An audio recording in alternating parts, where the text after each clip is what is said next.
대표님 어떻게 안동에 와서 이렇게 밀로 술을 빚게 되셨는지 저는 궁금합니다. 네. 질문이 지금 너무 여러 가지인데 네. 어떻게 안동에 왔느냐? 안동 먼 얘기다. 멀은 건가? 네. 네. 그 어쨌거나 두 가지를 따로 얘기하면 안동은 정말 자연이 아름답고 또 하나 제가 가장 좋게 생각했던 게 자연과 함께 역사 문화라는 게 존재하는. 예, 그래서 그게 되게 매력적이었고요. 이제 술을 하게 된 계기는 제가 밀농사를 하다가 우연히 술에 대한 공부를 하게 됐고 또 거기에 안동 소주의 밀을 접목하는 게 좋겠다라고 생각을 해서 술을 시작했습니다. 지금 여기 있는 증류기는 언제 구입하셨는지? 술 공부할 때쯤 해서 이제 한 4, 5년 정도 이제 됐는데요. 그러니까 제가 가장 아끼는 술 만들면서 늘 애정을 갖고 하나 조심조심 다루는 아직도 여전히 좀 많이 모르는 것들이 있어서 배우면서 다루고 있는 그 기계입니다. 지금 현재 가장 오래 숙성된 진맥 소주는 몇 년? 저희가 요 기계 전에 연습할 때부터 했던 거는 거의 10년씩 묵은 단지가 있고요. 지금 상업용으로 지금 숙성은 이제 3년 가까이 돼가는 게 이제 있고, 그 전에 쭉 연습했던 것들은 상당히 오래된 술들이 보관되어 있습니다. 그럼 그것도 블렌딩해서 제품으로 출시할 계획이 있으신가요? 그거는 이제 저희가 허가 내기 전에 거기 때문에 안 되고요. 지금 3년 정도 되는 거는 이제 가능할 것 같아요. 네. 밀로 만든 소주랑 네. 지금 기존의 쌀로 쌀하고. 만들었을 때랑 어떤 차이가 가장 크다고 생각하세요? 결국 곡물이 갖고 있는 원료의 차이인데요. 쌀이 한여름에 보통 자랍니다. 따뜻한 동남아시아, 한국, 일본처럼 아주 한여름에 뜨거울 때 크다 보니까 얘는 열을 계속 뱉어내는 그러한 이제 곡물의 특징 때문에 좀 차가운 성질이 있고요. 밀은 겨울에 뿌리를 내려서 여름이 오기 전에 수확을 합니다. 다시 말해서 겨우 추위를 견디기 위해서 열을 계속 곡물에 집어넣는 작업을 해서 밀소주는 따뜻하고 부드러운 그런 느낌이 있고 쌀은 굉장히 강하고 힘 있고 좀 독한 그런 차이가 있다고 보여지죠. 예.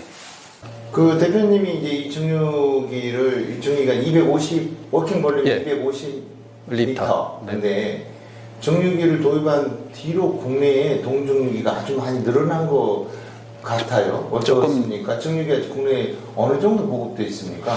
저도 그건 잘 모르는데 최근에 지금 새로 도입되는 증류기들은 주로 이제 이런 형태, 컬럼형인 이런 동증류기라고 보여지는데 저 개인적으로는 굉장히 긍정적이고요. 기존에 갖고 있던 단순한 이제 상압 방식 알람빅이나 혹은 감압보다 훨씬 풍부하고 품질 좋은 술들을 만들어내기에 적합하다고 보여져서 저는 이제 앞으로 한동안은 쭉 이런 류의 그 동증류기가 도입되지 않을까 그런 기대를 해요. 또 그게 맞다고 보여지고.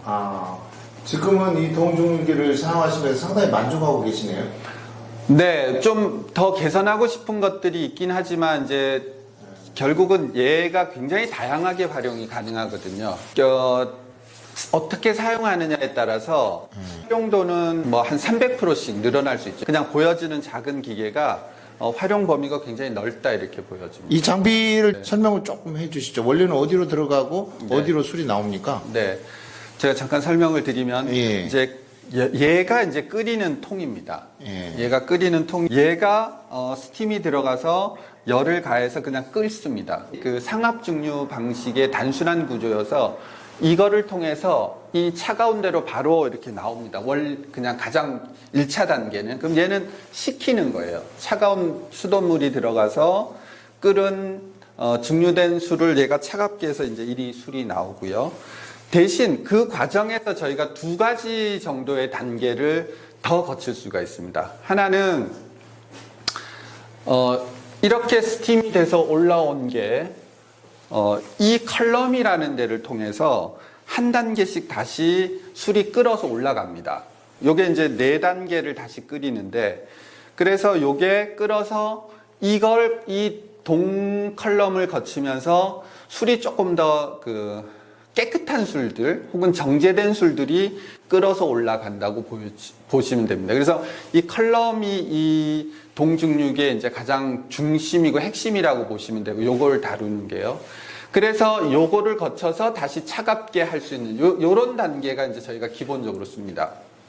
그런데 거기에 한 단계를 더 하자면, 원래 한국 술들 혹은 우리가 진이라고 하는 술들은 중간에 소나무 향이라든지 다양한 이제 허브 식물들을 추출해낼 수가 있는데, 술이 정제돼서 올라온 거를 다시 여기에 허브통에다 넣고 진 바스켓이라고 하는데요. 진 바스켓에 넣어서 다시 그걸 스팀으로 찝니다. 그러니까 어떤 향이든, 예를 들면 국화주를 만들겠다 그러면 여기에다 국화꽃을 넣으면 국화소주가 되고요. 그 다음에 솔잎을 넣으면 솔향기가 나는 소주가 되고 할 수 있는 그런 이제 그 중간에 진 바스켓을 갖고 있죠. 그래서 이런 것들이 기본적으로 이 기계가 갖고 있는 이제 기능들입니다. 네. 대표님은 안동에서 지금 소주가 유명한 동네에서 소주를 빚고 계시는데, 기존의 안동 소주가 쌀 중심의 소주인데, 지금 밀소주를 중심으로 지금 빚고 계시잖아요. 네. 그럼 그걸 안동 소주라고 할 수 있는가요? 네.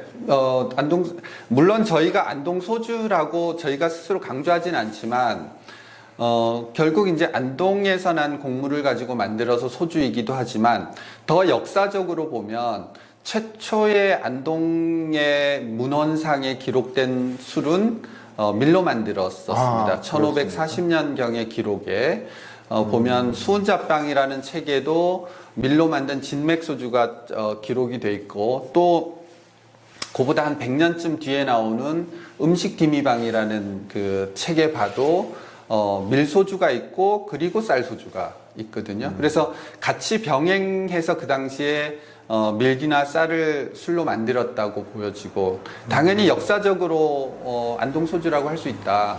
안동에서 전해오는 수은자빵 안에 진맥소주 이름을 네. 대표님은 그대로 구현하신 거네요? 그렇습니다.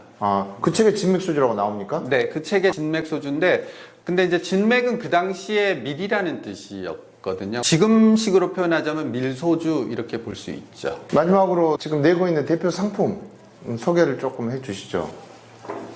저희가 이제 그 밀로 농사 지어서 만든 소주고요. 요게 이제 40도가 가장 그 대표적인 소주 상품입니다. 그래서 술이 나오고 1년 정도 온기에 항아리에다가 숙성을 하고, 그리고 이제 술병에 담아서 나옵니다. 그래서 농사 지어서 술병에 담기까지 최소한 2년 걸리고, 프리미엄 버전으로 하나 내고 있는 게 여기 53도짜리가 있습니다. 그래서 최근에 이제 매니아를 중심으로 이제 이게 많이들 그 칵테일이라든지 이렇게 많이 좀 나가고 있는 그런 추세라고 볼 수 있습니다. 다른 상품도 좀 이름도 보이던데요.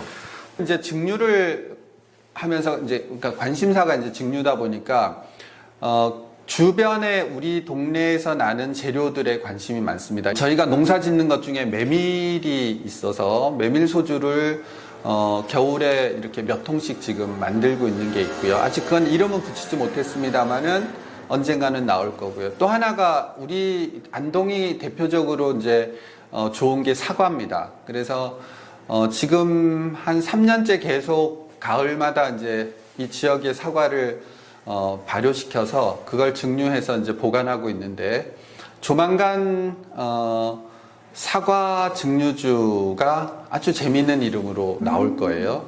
출시를 앞두고 있습니다. 그래서 그거를 한번 기대하셔도 좋을 것 같고, 이름 공개는 조만간 하겠습니다. 네. 오늘 말씀 감사합니다. 고맙습니다. 네.